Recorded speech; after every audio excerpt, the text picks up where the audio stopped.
जय श्री कृष्ण, राधे राधे, श्री हरिदास। इस तरह इंद्र अपनी अमरावतीपुरी को गया। कांचन मालिनी ने उस राक्षस से उसके पूर्व जन्म का वृत्तांत पूछा। तब वह राक्षस कहता है, मैं काशी में वेदों का ज्ञाता था और बड़े उच्च कुल के ब्राह्मण के घर जन्म लिया। मैंने राजा, पापी, शूद्र तथा वैश्यों से अनेक तरह के दान लिए और दान लेने में मैंने चांडाल को भी नहीं छोड़ा। मैंने कोई धर्म नहीं किया और वहीं पर मृत्यु को प्राप्त हो गया।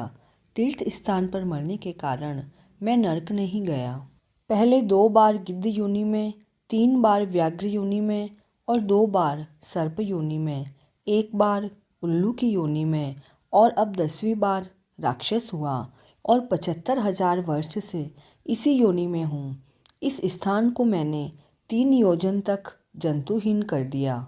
इस कारण मेरा मन अत्यंत दुखी है। तुम्हारे दर्शन से चित्त में शांति अवश्य आई है। मैंने अपने सभी दुख के कारण आपसे कहे। सज्जन लोग सदैव दूसरों के दुखों से दुखी होते हैं। अब यह बताओ कि इस दुख का पार मैं कैसे कर सकता हूँ। दत्तात्रेय जी कहते हैं। इस तरह उसके वचन सुनकर कंचन मालिनी कहने लगी, हे राक्षस, मैं अवश्य तुम्हारा कल्याण करूँगी। प्रयाग में स्नान करने का 1 बार का फल मैं तुम्हें देती हूँ। तब उस अप्सरा ने अपने गीले वस्त्र का जल निचोड़कर जल को हाथ में लेकर माघ स्नान के फल को उस राक्षस के अर्पण किया। उसी समय पुण्य प्राप्त करके वह राक्षस शरीर को छोड़कर तेज में सूर्य के समान देवता रूप हो गया। फिर वह राक्षस कहता है कि तुमने मेरे ऊपर कितना उपकार किया, अब कृपा करके कुछ भिक्षा दो जिससे मैं कभी पाप न करूं। मैं तुम्हारी आज्ञा पाकर स्वर्ग जाऊंगा।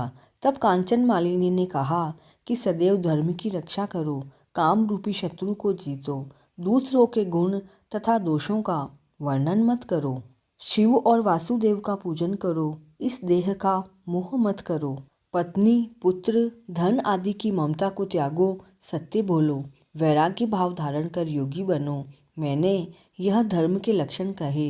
अब तुम देवता रूप होकर शीघ्र स्वर्ग जाओ। इस तरह कांचन मालिनी ने उस राक्षस का उद्धार करके प्रेम पूर्वक देव कन्याओं से क्रीड़ा करते हुए शिवलोक को गई।